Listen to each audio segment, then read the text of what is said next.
Hello and welcome my dear friends, welcome to perfection IAS. जैसे कि आपको पता है कि 67th बीपीएससी मेंस का रिज़ल्ट आ चुका है and heartiest congratulations to all those students who have cleared this examinations.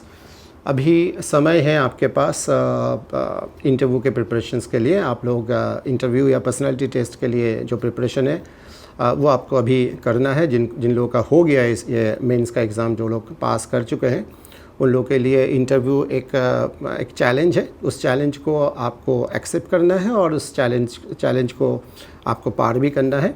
Selection चाहिए आप लोगों को। तो आज हम यहाँ पे असेंबल्ड हुए हैं पर्टिकुलरली किस तरीके से इंटरव्यू को हमें अप्रोच करना चाहिए और ऐसा क्या करना चाहिए एज ए स्टूडेंट जिससे कि आप इंटरव्यू का जो चैलेंज है उसको ठीक से आप ओवरकम कर सकें।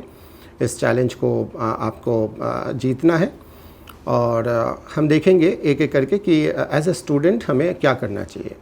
देखिए, सबसे पहले तो आपको एज ए स्टूडेंट एक पॉजिटिव माइंडसेट अभी से डेवलप करना पड़ेगा, जो बहुत ही इंपॉर्टेंट है। अगर आप इंटरव्यू का नाम सुन के या पर्सनालिटी टेस्ट का नाम सुन के अगर आपको डर लगता है, अगर आप हेजिटेंट होते हैं, अगर आपको ऐसा लगता है कि आप ये एग्ज़ाम ये इंटरव्यू टेस्ट जो है ये आपके लिए बहुत मुश्किल है, आपसे नहीं हो पाएगा, इस टाइप के माइंडसेट कई स्टूडेंट्स के होते हैं। इस माइंडसेट से आपको बाहर आना पड़ेगा, क्योंकि माइंडसेट अगर आपका पॉजिटिव रहेगा तो डेफिनेटली आपके लिए आसान रहेगा इस एग्ज़ामिनेशन को पास करना। तो क्या करना चाहिए अभी से? मेरे ख्याल से अभी जो कमिंग 1-2 दिन जो है, इस 1-2 दिन में आपको इंटरव्यू से रिलेटेड जो इन्फॉर्मेशन है, एग्जैक्ट इन्फॉर्मेशन की क्या चाहिए, किस तरीके से इस इंटरव्यू का जो प्रोसेस है इसको आप पूरा कर सकते हैं और ठीक से आप इंटरव्यू में परफॉर्म कर सकते हैं, इसके बारे में इंफॉर्मेशन या डेटा इकट्ठा करना पड़ेगा। तो हम देख लेते हैं कि एकदम स्टार्टिंग से क्या करना चाहिए, स्टेप बाय स्टेप। सबसे पहले तो जो आपको करना है वो ये, आपको एक डैफ जो आपको इंटरव्यू के लिए उस समय मिलेगा, जो आपको भर के देना है बीपीएससी में। उस डैफ में मतलब डिटेल एप्लीकेशन फॉर्म, उसमें आपका जो पर्सनल डिटेल्स है वो उसमें मेंशन होगा और वो आपको उसमें डैफ को भरना है। तो आप सबसे पहले एक डैफ कलेक्ट कर लीजिए, किसी भी इंस्टीट्यूशन से आपको मिल जाएगा। हमारे इंस्टीट्यूशन जो है परफेक्शन आईएएस में भी अगर आप आएंगे तो आपको डैफ का एक कॉपी मिल जाएगा। तो इस डैफ को अच्छी तरीके से आप स्टडी कीजिए कि क्या क्या इन्फॉर्मेशन वहाँ पे वो लोग मांगते हैं। 2-4 एरियाज़ जहाँ से क्वेश्चन ज़्यादातर पूछते हैं वो मैं आपको बता देता हूँ अभी। एक तो है कि मान लीजिए एक स्टेट से रिलेटेड एक एरिया है जहाँ से मैक्सिमम क्वेश्चंस पूछे जाते हैं, क्योंकि ये एग्ज़ाम स्टेट स्पेसिफिक एग्ज़ाम है। कुछ क्वेश्चंस डेफिनेटली नेशनल लेवल से भी आते हैं, पूछते हैं वो लोग, और कुछ इंटरनेशनल लेवल के जो करंट अफेयर्स है वो भी वो लोग पूछते हैं। और थोड़ा बहुत ऑप्शनल्स का जो है इम्पोर्टेंस रहता है। 67th में पर्टिकुलरली ऑप्शनल्स एक इम्पॉर्टेंट पार्ट था आपका मेंस का, तो ऑप्शनल्स के बारे में थोड़ा बहुत नॉलेज चाहिए। और जनरल स्टडीज़ जो आप लोगों ने बीपीएससी में पढ़ाई किया है वो सब इम्पॉर्टेंट हो जाता है। ये मेजर एरियाज़ है। प्लस आपका जो ग्रेजुएशन का जो सब्जेक्ट है वो भी बहुत इम्पॉर्टेंट एरिया है जहाँ से क्वेश्चंस वो लोग पूछते हैं। अदर दिन कुछ बेसिक्स, जैसे आपका हॉबी क्या है उससे भी 2-4 क्वेश्चंस वो लोग पूछते हैं। And other areas, extra curricular activities, मान लीजिए अगर आपके पास कोई ऐसा कोई स्किल है, ऐसा कोई एजुकेशनल क्वालिफिकेशंस हैं जो आपको बाकी लोगों से अलग बनाता है, उसके बारे में भी थोड़ा बहुत इन्फॉर्मेशन आपको रखना पड़ेगा। मतलब overall in a single sentence अगर हम देखें तो डैफ से रिलेटेड, डैफ में जो कुछ भी आपने दिया है, डिटेल एप्लीकेशन फॉर्म में जो कुछ भी आपने भर के दिया है, उन सब एरियाज़ में से क्वेश्चंस वो लोग पूछेंगे। This is number 1। तो अभी मेनली आपको क्या करना पड़ेगा कि जो डैफ के हिसाब से आपका प्रिपरेशन को गाइड करना पड़ेगा। तो सिंपली आप अब जैसे स्टेट से रिलेटेड जो भी क्वेश्चन करंट अफेयर्स में चल रहा है, अभी जो कुछ भी बिहार से रिलेटेड है या बिहार के जो हिस्टोरिकल या कल्चरल जो लीगेसीज़ हैं, जो इम्पॉर्टेंट एस्पेक्ट्स हैं, हिस्टोरिकल कल्चरल डायमेंशंस है, वो कई बार वो लोग पूछते हैं, या ज्योग्राफिकल एस्पेक्ट्स भी वो पूछते हैं रिलेटेड टू स्टेट। आप जितना हो सके इंफॉर्मेशंस कलेक्ट कर लीजिए और उस इंफॉर्मेशंस को उस तरीके से आप आगे उसका आंसर क्या हो सकता है या क्या जवाब आप दे सकते हैं उसके बारे में आप ज़रा सोचिए। This is the first part. अब इसमें जो मेरा जो अपना एक्सपीरियंस है वो यही है कि जितना ज़्यादा आप इंफॉर्मेशंस कलेक्ट कर लेंगे, कहने का मतलब जितना ज़्यादा क्वेश्चंस आप गेस कर पाएंगे। अभी मान लीजिए आपने क्वेश्चन बैंक बना लिया 100 क्वेश्चंस, टोटल 100 क्वेश्चंस आपने बना लिया, तो चांसेस ये है कि इंटरव्यू में जब आप जाएंगे तो आपका बॉडी लैंग्वेज पॉजिटिव रहेगा, क्योंकि आपने ऑलरेडी एक प्रिपरेशंस के साथ आप इंटरव्यू में आप जा रहे हैं। आपने गेस किया है कि ये सब क्वेश्चंस पूछे जा सकते हैं, आपका प्रिपरेशन अच्छा है, तो ओवरऑल इससे क्या होता है कि आपका बॉडी लैंग्वेज पॉजिटिव रहता है और आप क्यूरियस रहते हैं, बॉडी लैंग्वेज पॉजिटिव रहता है, जो इंटरव्यू के लिए बहुत इंपॉर्टेंट है। क्योंकि वहाँ पे जो पैनल में लोग बैठते हैं, जो इंटरव्यू लेते हैं, वो एक्सपीरियंस्ड होते हैं, उनको पता चल जाता है कि कैंडिडेट जो है वो तैयारी के साथ आए हैं। इसका मतलब ये कैंडिडेट थोड़ा सीरियस है अपना काम को लेके। अगर आप सिविल सर्वेंट बनना चाहते हैं और आपको पता है कि 10 दिन बाद या 20 दिन बाद मान लीजिए कोई मिनिस्टर आपके वहाँ पे आ रहे हैं और आपको ऑर्गेनाइज़ करना है उस मिनिस्टर का जो विज़िट है, मिनिस्टर को आपको रिसीव करना है, एक प्रोग्राम को कंप्लीट करना है, और अगर आप लास्ट डे में अगर आप थोड़ा बहुत हड़बड़ाहट करते हैं, दिखाते हैं और आप सोचते हैं कि 1-2 दिन में हम लोग सारा काम कर लेंगे, तो इससे तो ऑब्वियसली मतलब आप जिस तरीके से काम को करना चाहते हैं उस तरीके से कर नहीं पाएंगे। मतलब कहने का मतलब ये है कि अगर आप प्रिपरेशन आप लेते हैं पहले से ही, तो डेफिनेटली आप काम को ठीक तरीके से कर पाएंगे। तो ये चीज़ आपको इंटरव्यू लेवल पे भी एग्जिबिट करना पड़ेगा, शो करना पड़ेगा कि मैंने जो भी इंटरव्यू का डेट है उस पर्टिकुलर डेट से पहले मैंने अपना तैयारी कर लिया है, वो आपके बॉडी लैंग्वेज में रिफ्लेक्ट होगा। ये एक डायमेंशंस है। तो डैप से रिलेटेड क्वेश्चंस जितना हो सके आप अपने लेवल पे पहले तैयारी कर लीजिए। एक तो पॉइंट ये हो गया। सेकंड पॉइंट ये है कि नॉर्मली जब आप इंटरव्यू के लिए तैयारी करते हैं, तो जैसे मैंने बताया कि बहुत सारे एरियाज़ को आपको कवर करना पड़ेगा। बहुत से ऐसे क्वेश्चंस वो लोग पूछते हैं जो शायद आप पहले से तैयारी करके रख नहीं सकते। जैसे फॉर एग्ज़ाम्पल अगर कोई केस बेसिस पे अगर कोई क्वेश्चन पूछता है करंट अफेयर्स में, मान लीजिए कोई आपको सिचुएशन दे दिया, सिचुएशनल बेस्ड अगर कोई क्वेश्चन पूछते हैं, तो उसमें तो तैयारी पॉसिबल नहीं है। पहले से आपको आप बता नहीं सकते कि क्या वो लोग पूछ सकते हैं। बेसिकली उस एरिया में आपको अपना जो कॉमन सेंस है उसको शो करना पड़ेगा कि आप किस तरीके से उस सिचुएशन से आप बाहर आते हैं। तो कुछ इम्पॉर्टेंट डायमेंशंस आपको माइंड में रखना पड़ेगा कि ऐसा क्या चीज़ है जो आप बोल सकते हैं और ऐसा क्या क्या है जो आप बोल नहीं सकते वहाँ पे। मतलब कुछ भी अगर आप बोलेंगे तो फिर वो इम्प्रेस्ड नहीं होंगे। तो आपको एक ओवरऑल एक डूज़ एंड डोंट्स आपको फॉलो करना पड़ेगा। जैसे आप कॉन्स्टिट्यूशन के अगेंस्ट आप कुछ नहीं बोल सकते हैं, आप ह्यूमन राइट्स के अगेंस्ट आप कुछ नहीं बोल सकते हैं, या आपने एक डिसीजन लिया जो डिसीजन कॉन्स्टिट्यूशन के अगेंस्ट, ह्यूमन राइट्स के अगेंस्ट, फंडामेंटल राइट्स के अगेंस्ट जा रहा है, तो डेफिनेटली वो आंसर एक्सेप्टेड नहीं होगा। आपको एक जनरल एक्सेप्टेबिलिटी देना पड़ेगा आपका जो भी आंसर रहेगा उसको, तो जिससे कि वो लोग ये समझ जाए कि आप जो भी कुछ बोलते हैं वो उसके पीछे कोई लॉजिक है, उसके पीछे कोई सपोर्टिंग है। ये बहुत इंपॉर्टेंट है। ये 2 आस्पेक्ट्स आपको ध्यान में रखना पड़ेगा। एंड एक और इम्पॉर्टेंट पार्ट है कि जब भी क्वेश्चंस आपसे पूछते हैं तो डेफिनेटली हर क्वेश्चंस के बदले में आप आंसर नहीं दे सकते हैं, क्योंकि कुछ क्वेश्चंस ऐसे होते हैं जिसका आंसर नहीं होता है, जिसका सिर्फ रिप्लाई होता है।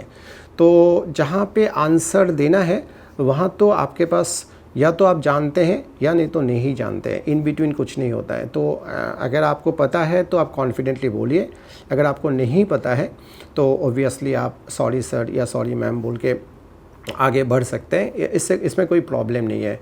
तो जिस क्वेश्चंस के बदले में आंसर है वहाँ पे आप चांस ना लें, ऐसा कुछ ना बोलें वहाँ पे जिससे कि उनको ये फील हो कि आपको पता नहीं है बट फिर भी बहुत ज़्यादा आप स्मार्टनेस शो करने का कोशिश कर रहे हैं और आप गलत इन्फॉर्मेशन बोर्ड को दे रहे हैं, तो आपको पेनलाइज़ करेंगे वो।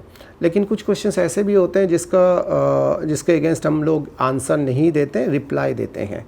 जहाँ पे रिप्लाई वाला पोर्शन है, जैसे अगर मैं आपसे पूछता हूँ कि आपका हॉबी क्या है, तो इसके बदले में जो भी आप बोलेंगे वो आंसर नहीं होगा, वो आपका रिप्लाई होगा, क्योंकि मुझे पता नहीं है एग्जैक्टली आपका हॉबी क्या है। वहाँ पे आप अगर आपका हॉबी एक्स है तो आप वाई भी बोलेंगे तो चल जाएगा, उसमें कोई दिक्कत नहीं है। लेकिन इसमें जो मेजर पॉइंट जो आपको याद रखना है वो ये है कि अगर आप तैयारी करके आए हैं, अगर आपके पास इंफॉर्मेशन है, आपको अगर पता है कि इस पर्टिकुलर टॉपिक में मैं अच्छा बोल सकता हूँ या इसमें मेरे पास इंफॉर्मेशन है, तो उसको आप अपने हॉबी में रख सकते हैं। जैसे फॉर एग्जांपल अगर आपका हॉबी है सिंगिंग, बट अगर आप कंफर्टेबल नहीं है उस पर्टिकुलर हॉबी को लेके, आपके पास इन्फॉर्मेशन कम है या आपको लगता है कि इसमें बहुत सारा काम करना पड़ेगा और मैं कंफर्टेबल नहीं हूँ, तो उस हॉबी को आप चेंज करके वो वाला हॉबी आप उसमें डाल सकते हैं जो बेसिकली हो सकता है आपका हॉबी नहीं है, बट आप इंफॉर्मेशंस कलेक्ट कर सकते हैं बहुत जल्दी, तो उसको आप हॉबी में रख सकते हैं। मतलब थोड़ा सा स्मार्ट होना पड़ेगा आपको इन चूजिंग योर हॉबी। अगर आप बहुत ही ऑनेस्टली अगर वहाँ पे हॉबी को रखेंगे और आंसर अगर आप नहीं दे पाएंगे तो वो गलत हो जाएगा, ये आपको देखना पड़ेगा। ये मेजर है। और एक एस्पेक्ट बहुत इंपॉर्टेंट है इंटरव्यू के प्रिपरेशन में कि जब आपका इंटरव्यू अच्छा हो रहा है या नहीं हो रहा है, आपको कैसे पता चलेगा।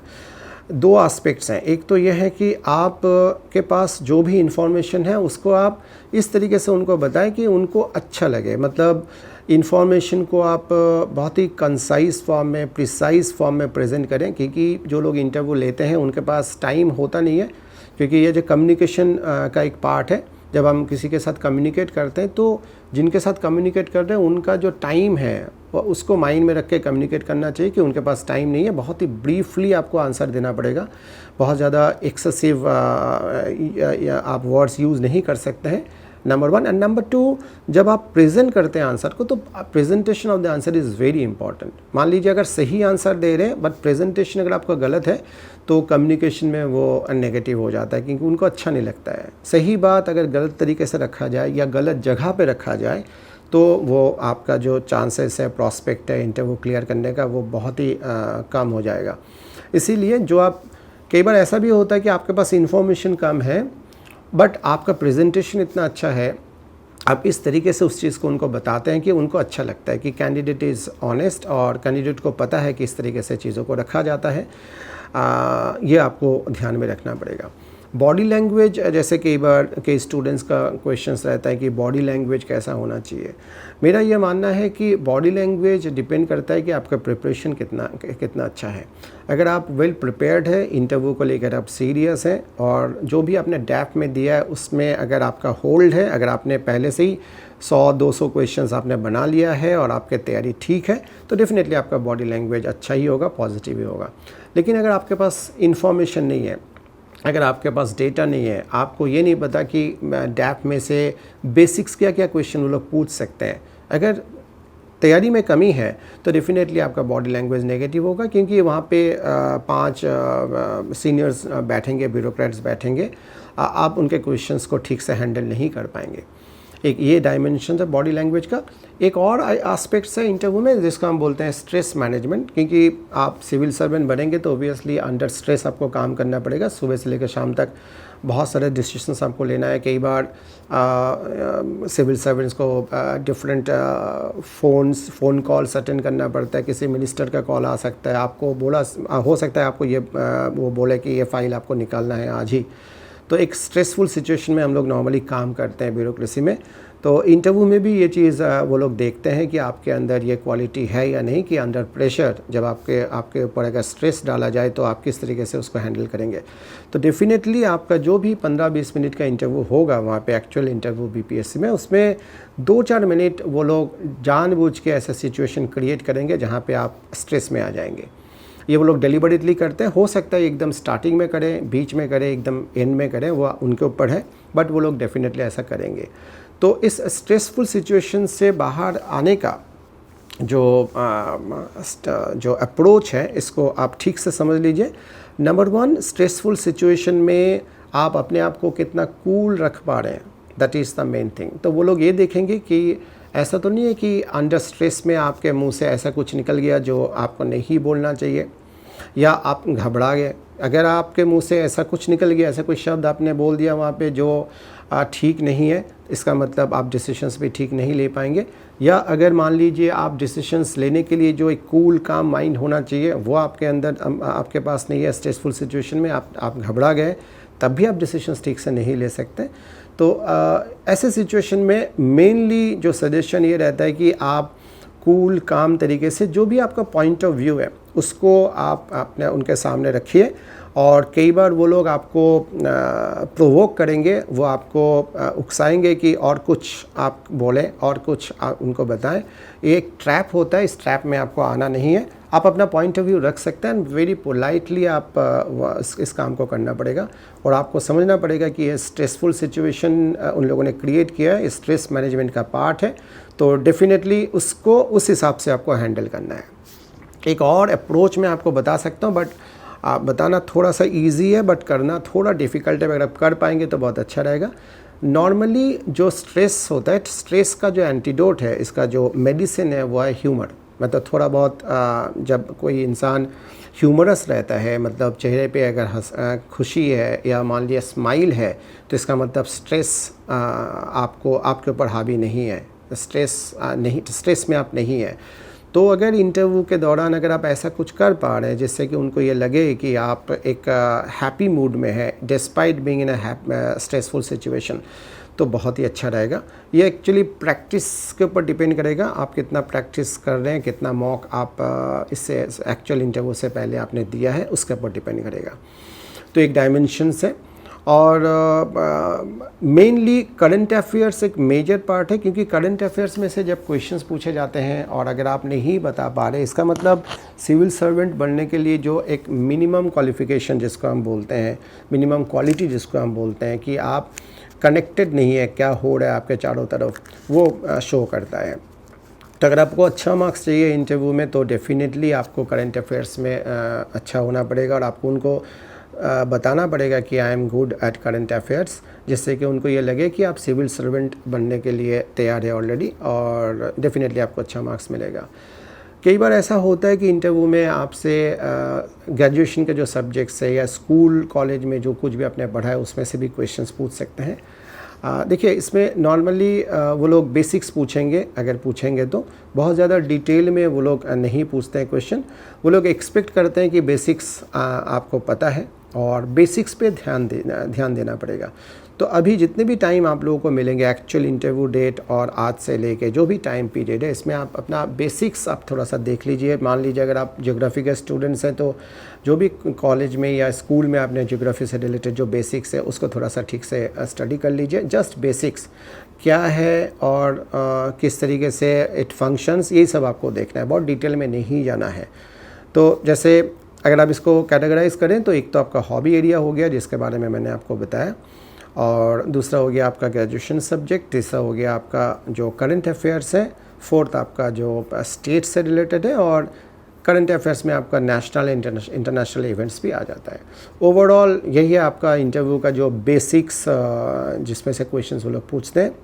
सिचुएशन बेस्ड क्वेश्चन पूछते हैं, जैसे मैंने बताया, कुछ क्वेश्चंस ऐसे पूछते हैं जिससे कि आपको वो लोग स्ट्रेस में रख सकें।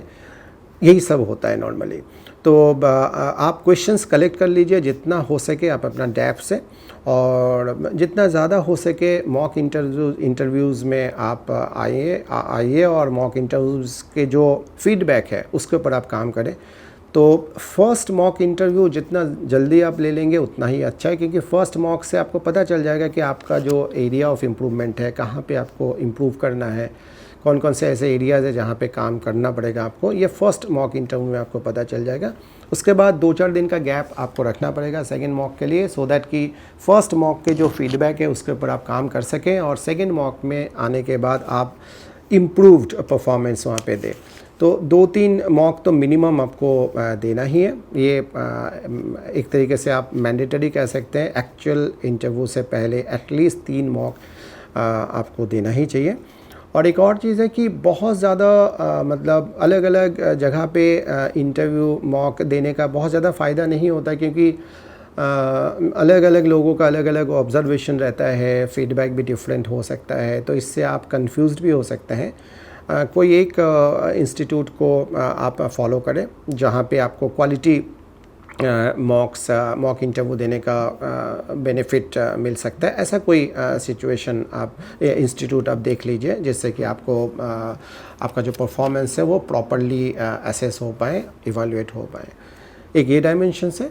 एक और एस्पेक्ट है कि आपका ड्रेस कोड क्या रहेगा। बॉयज़ के लिए तो सिंपली है कि आप जो भी कुछ पहनेंगे वो डिसेंट होना पड़ेगा, इन अ सेंस कि आप लाइट कलर का शर्ट आप फॉलो ले सकते हैं, और ट्राउज़र जो है एक डिसेंट कलर का ट्राउज़र होना चाहिए। क्योंकि बहुत ज़्यादा अट्रैक्टिव अगर आपका ड्रेस है तो that is not good for interview. मतलब उनको ऐसा नहीं होना चाहिए कि उनका ध्यान आपके ड्रेस पे ज़्यादा है और जो बोल रहे हैं उस पर कम है। तो ड्रेस सिर्फ ऐसा ही होना चाहिए कि जो डिसेंट हो और कलर सोबर कलर का हो, और शूज़ भी फॉर्मल होना पड़ेगा। इनफैक्ट सब कुछ फॉर्मल ही होना पड़ेगा, shirts, trousers and suits, shoes, ये सब फॉर्मल होना पड़ेगा। टाई आप पहन सकते हैं, साथ में ब्लेज़र भी आप ले सकते हैं, कोई दिक्कत नहीं है। विदाउट टाई विदाउट ब्लेज़र भी पॉसिबल है, ऐसे कोई बात नहीं है। डिपेंड करता है कि आप कितना कंफर्टेबल है किसी भी पर्टिकुलर अटायर में।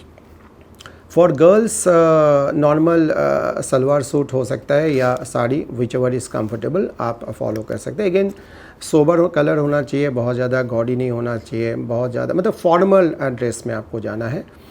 और this is main aspects. Interview में जब आप पहुंचते हैं, before entering the interview room आपको एक दो बार नॉक करना पड़ेगा। नॉर्मली नॉक करके आपको अंदर जाना पड़ेगा।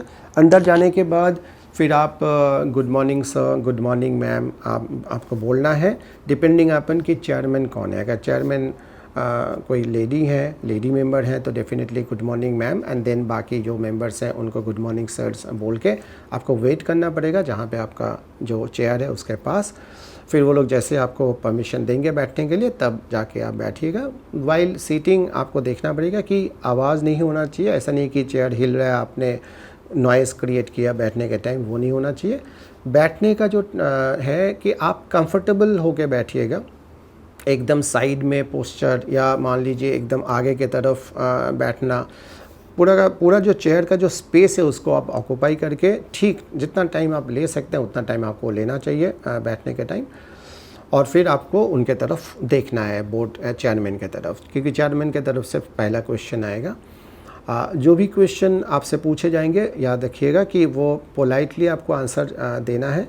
कभी भी किसी भी मेंबर के साथ आपको आर्गूमेंट में नहीं जाना है। ये भी उन लोग डेलिबरेटली करते हैं, वो आपको ड्रॉ करना चाहेंगे कई बार कि आप आर्गूमेंट में आ जाएं, उनके साथ आप तर्क करें बहुत ज़्यादा। तो ऐसा नहीं होना चाहिए। आपका जो पॉइंट ऑफ व्यू आप वहाँ पे रखेंगे, बाकी वो लोग अगर एक्सेप्ट करते हैं तो अच्छी बात है, अगर नहीं करते हैं तो कोई बात नहीं, ठीक है। फैक्चुअल क्वेश्चंस में आप गेस मत करिएगा, क्योंकि फैक्चुअल क्वेश्चंस अगर आता है तो आप बोल दीजिएगा, नहीं आता है तो आपको सॉरी बोलना पड़ेगा, सॉरी सर, सॉरी मैम।